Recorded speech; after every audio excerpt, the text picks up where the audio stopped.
Eh ngayon kasi, wala na silang ano pa dito, kung gusto mong mag-stay dito, yung mag-picnic ka, kumain kayo dito sa lugar na ito, pwede kayo. Pero yung matulog ka dito, hindi, bawal. Bawal kasi sa kanila yan. Ayan, dyan sila dyan sila kumukuha ng dyan sila kumukuha ng isda. Makikita mo sila dito. Ayan, ang dami, puno yung na yan. Ayan, tignan nyo. Puno sila dito. Pasensya na kayo. Pasensya na kayo, wala akong kasama. Katatapos ko lang kasing nagtrabaho. Dumaan na rin ako. Ano kasi yung buhay ko dito. Parang ako lang kasi mag-isa dito sa sa Belgium. Nahiwalay kasi ako sa aking asawa. Kaya nag-iisa lang akong dito. Mag-isa lang akong namumuhay dito sa Belgium. Hindi ako pinalad sa aking asawa. Pero kahit na hindi ako pinalad sa aking asawa, ay pinatilihan ko pa rin na mabuhay ako dito. Kaya ang ginawa ko noon, nung nahiwalay ako sa asawa ko, nag-aaral ako ng lengguwahe nila para matuto akong magsalita, para pagka meron akong kinakausap na mga puti, maintindihan ko. Kaya yun na ang ginawa ko, pinatatag ko yung loob ko kahit na nung nag-iwalay kami ng asawa ko, hindi pa ako gaanong marunong ng Netherlands.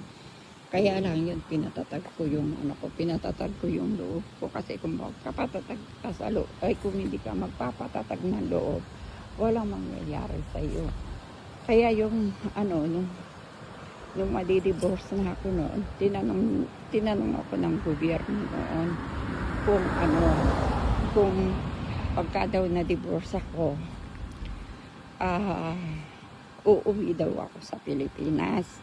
Ang sabi ko sa gobyerno, sinabi ko sa gobyerno noon, ayun yung sasakyan ko. Ang sabi ko sa gobyerno noon, umalis ako sa Pilipinas. Sabi ko, may asawa ako. Ngayon sabi ko, babalik ako sa Pilipinas. Sabi ko, wala akong asawa. Sabi ko ngayon. Sabi ko sa gobyerno, hindi ako babalik ng Pilipinas. Sabi ko, mag-i-stay ako dito. Kasi yung asawa ko noon, kaya kami nahiwalay ng asawa ko. Sobra kasi ang pagkasilosan niya. Sinaktan niya ako ng mga ilang beses. 7 beses yan tiniis ko. Pero yung talagang pinakalas na yun, yung pinakalas na sa kanya ko, talagang hindi na ako makatiis dyan. Umano na ako, lumaban na ako sa kanya, kasi umuwi siya, kasi marami yan, ang hilig kasi niyan, pumupunta ng kape, sila sa kape, may mga kanya-kanyang grupo. Kaya nung pinuntaan niya ako sa Pilipinas, ikinisal kami kasi sa Pilipinas, nag-ayos siya ng papel dito.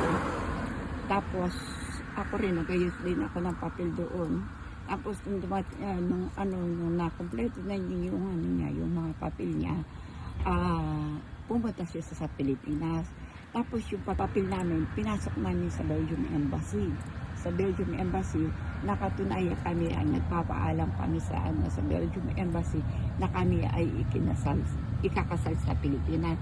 Belgium Embassy sa Pilipinas yung namin. Kaya nag-stay kami ng one night sa hotel, doon sa hotel sa Makati, para ngayong ipasok namin sa Belgium Embassy yung yung papel namin, para malaman ng Belgium Embassy na kami ay kakasal dito. Pero yun, hindi naman nagtagal yung pag-process na yun. Kinabukasan lumabas na yung mga papel namin. Tapos nung ikinasal na kami, dapat sana kasi dumating yung asawa ko doon sa Pilipinas noon, December 6 hanggang 28 na.